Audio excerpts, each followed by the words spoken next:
One of the few remaining members of President Trump's original national security team is now stepping down. Dan Coats says he's resigning as director of national intelligence. Coats' departure has been rumored for months. His two-year tenure was marred by a very tense relationship with the president, especially over a number of high-profile security threats, including Russia, Iran, and North Korea.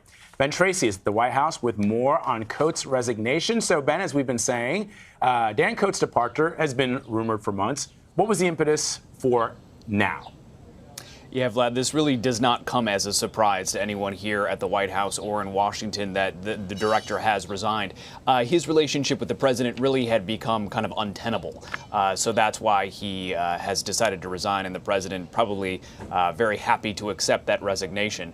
They had sparred over the course of his tenure here, most notably when it came to Russian interference in the election, which is something that Director Coats had said did happen. He also, in testimony on the Hill, once said that North Korea was unlikely to give up its nuclear weapons, something that kind of clashed with the president's version of events in terms of how he's trying to engage Kim Jong-un and get that to happen. So these two were often at odds, and now you finally see that relationship officially ending.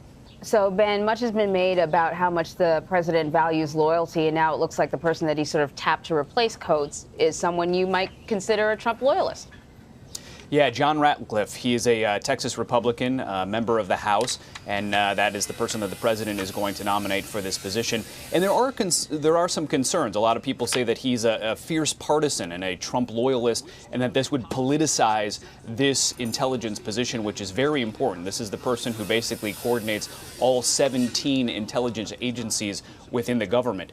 So there you are hearing from some lawmakers, even Republicans, expressing some concerns that John Ratcliffe could now be in this position.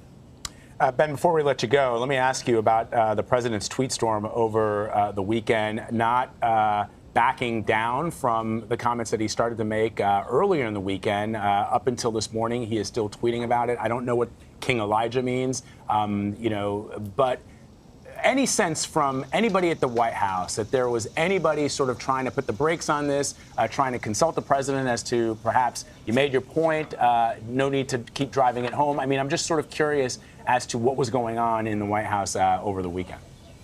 Yeah, the president is certainly doubling down on this criticism, both of Elijah Cummings, of Baltimore, and then this morning he's kind of taking on Reverend Al Sharpton as well, who is on his way to Baltimore to have a news conference there this morning.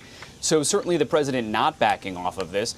Often what happens with some of these tweet storms, especially when they happen over the weekend, is they come as a surprise to a lot of people here at the White House. And there really is no reining in the president when it comes to these things anymore. He feels this is good politics for him. He feels that picking some of these fights creates a news cycle and a distraction from some of the other things that are going on. We are expecting to see the president in the Rose Garden at about 10 o'clock this morning. He's going to sign that the 9/11 first responders bill. And we'll have to see if he addresses any of these things that he's been talking about all weekend. Vlad.